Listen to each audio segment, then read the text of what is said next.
Sahabat hikmah di balik kisah, kawanan geng motor berulah lagi. Kali ini menyerang Retno, pria 26 tahun yang sedang membonceng dua anak dan istrinya di kawasan Jalan Ilyas, Kelurahan Semati, Kecamatan Medan Labuhan, Sumatera Utara. Dari rekaman kamera pengawas yang ada di sekitar lokasi kejadian, puluhan anggota geng motor tersebut secara brutal menendang, kemudian menganiaya korban dengan senjata tajam.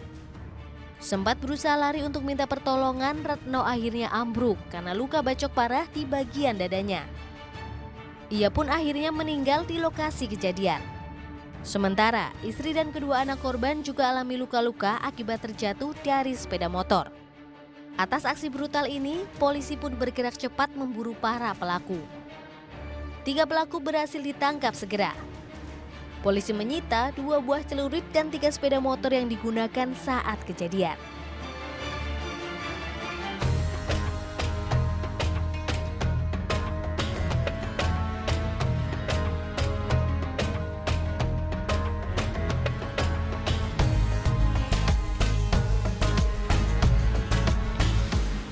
Assalamualaikum warahmatullahi wabarakatuh. Senang sekali pagi ini kita jumpa lagi sahabat hikmah bersama saya Rahma Hayuning Dia dan sudah ada Ustadz Zaki Mirza. Ustadz, aduh kalau udah nonton berita kayak tadi tuh ya kayak nggak habis pikir gitu. Tega-teganya mereka ini kan gang motor nih ya Ustadz ya. Tega menghabisi nyawa seseorang, bahkan saat itu dia sedang pergi si korbannya sama keluarganya lagi kan. Berarti otomatis yang lainnya kan juga jadi korban gitu. Maksud saya kayak kok apa gitu yang ada di benak mereka gitu, mereka berkumpul bikin gerombolan gitu ya, beraninya gerombolan nih Ustadz ya, nggak berani sendiri-sendiri nih, beraninya keroyokan nih. Nah kalau dalam Islam itu adakah nih Ustadz mungkin semacam kayak adab atau panduan ketika kita berada bersama sekumpulan? Kadang-kadang kan kita tadinya nggak punya niat itu, tapi karena kita berada di kumpulan nih yang mungkin membawa pengaruh yang nggak baik, akhirnya kita ikut ke arah nggak baik. Ini gimana Ustadz ya? Bismillahirrahmanirrahim. Emang kalau masalah kongko-kongko nih, ngumpul-ngumpul, agama Islam tuh sempurna banget. Sampai urusan ngumpul aja ada doanya. Allahumma ja'al jam'ana hadza jam'an marhuma. Jadi kalau dalam urusan ngumpul aja kita sampai minta sama Allah, ya Allah, jadikanlah perkumpulan kami ini perkumpulan yang Engkau sayangi, jam'an marhuma. Perkumpulan yang di dalamnya kami mendapatkan pahala dan keberkahan. Waj'al tafarruqan ma'suma. Kalaupun setelah kami berkumpul terus pada misah nih, pulang masing-masing, jadikan perpisahan kami ini perpisahan yang dilindungi dari beragam dosa. Ngumpulnya minta berkah, pisahnya minta dijauhin dari dosa. Kan indah banget tuh. Sampai sebegitunya Rasulullah mengatur dan mencontohkan bagaimana sebaik-baiknya orang muslim ketika berkumpul. Sholat berjamaah, pahalanya dilipat gandakan. Nggak tanggung-tanggung, bukan 5 kali lipat, bukan 10 kali lipat, bahkan 27 kali lipat. Itu 1 kali sholat. Bayangkan kalau kita 5 waktu sholat berjamaah udah berapa. Bukan hanya sholat, ternyata dalam agama kita setiap perkumpulan yang bawa manfaat Allah lipat gandakan pahalanya. Arisan, bukan ngumpul-ngumpul. Tapi kalau dari arisan itu saling membuka rezeki, satu dengan yang lainnya saling kasih info, follow IG gue ya, gue baru buka usaha nih, catering gitu kan. Itu kan menjadi pahala yang dilipat gandakan sama Allah. Itulah yang disebut dengan silaturahim, menyambung cinta dan kasih sayang. Tapi sebaliknya seperti yang kita lihat di video tadi, ngumpulnya malah bawa mudarat, malah membahayakan orang lain, membahayakan diri sendiri, maka sama, dosanya pun dilipat gandakan sama Allah. Nah jadi kalau kita mau ngumpul ya sebenarnya dipikir-pikir dulu deh, perkumpulannya bisa membuat diri kita jadi lebih baik atau jangan-jangan bisa menjerumuskan kita. Maka yang paling besar mempengaruhi diri kita itu lingkungan. Pertama betul, keluarga, orang tua, saudara. Tapi anak zaman sekarang kan justru lebih banyak di luar ya. Dipengaruhi teman-teman gitu loh. Apalagi pengaruh yang paling dahsyat itu sekarang kan sosmed. Nah, jadi yang perlu kita bahas ini bukan hanya sekedar perkumpulan secara real, tapi bagaimana perkumpulan di grup-grup WhatsApp. Komunitas-komunitas yang ada di situ. Komunitas, kan ada fanpage sekarang di Facebook gitu-gitu ya. Perkumpulan ini bisa jadi manfaat dan dicatat sama Allah sebagai amal jariah kalau perkumpulan itu bisa memberikan dampak yang positif banget. Karena gini, ada satu orang rajin berjamaah ya. Jalan-jalan nih mudik bareng ke Sumatera sama temennya 4 orang. Yang 4 orang ini nggak pernah sholat berjamaah. Saya yakin yang sering berjamaah pasti terpengaruh dengan yang jarang berjamaah.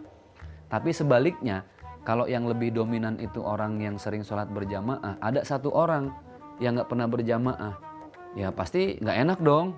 Aduh, yang lain sholat berjamaah nih, masa gue di mobil aja, ya ikutan deh. Jadi sahabat-sahabat hikmah yang paling penting cari deh komunitas yang positif. Sekarang kan riding aja udah banyak, ada bikers dakwah, kemudian ada bikers muslim gitu loh. Bagaimana ridingnya ini nggak cuma sekedar touring, nggak cuma sekedar riding, tapi jadi darling. Tahu darling ya? Dakwah motor keliling, nah gitu. Jadi mereka touring sekarang udah keren-keren. Mereka touring, konvoy, tapi lewat masjid yang lagi dibangun, renovasi, belum selesai, mereka bersedekah. Nah ini kan perkumpulan yang membawa nilai positif. Tapi sebaliknya banyak juga perkumpulan motor yang tadinya ada satu orang yang baik, yang soleh gitu ya, yang memuliakan orang tua, sahabat, tapi karena ngumpul dan lebih dominan yang berbuat maksiat dan hal-hal yang jelek, akhirnya tergiring. Sama kayak kita ini kan tergantung yang mewarnai kita siapa ya. Kalau kita warna merah, tapi tiba-tiba kita nyatu dengan komunitas yang warnanya hitam, pasti nggak kelihatan tuh merahnya. Gitu. Maka kalau kita mau cari teman, cari sahabat, cari komunitas, coba dilihat. Apakah komunitas itu bawa manfaat untuk kita, atau jangan-jangan membahayakan, atau jangan-jangan jadi kita banyak dosa dengan kumpul-kumpul di situ. Nah, makanya mesti jeli dan cerdas lah dalam memilih teman atau komunitas. Yang susahnya tuh kalau masih muda tuh kan kadang-kadang pengen dianggap keren, pengen dianggap eksis. Nah, bagaimana kemudian supaya kita bisa memastikan, mungkin untuk orang tua kali ya Sat ya, agar anak-anak muda ini kalau gabung komunitasnya yang positif gitu. Betul. Jadi sebenarnya gini, semua tergantung dari niat kita ya. Kalau niat kita itu dari awal ingin menjadi lebih baik, terus ada komunitas yang menjerumuskan, kayaknya nggak nyangkut deh. Nggak satu warna, nggak sefrekuensi. Kalau nggak sefrekuensi ya ngapain? Yang namanya nggak sefrekuensi kan nggak akan pernah sama.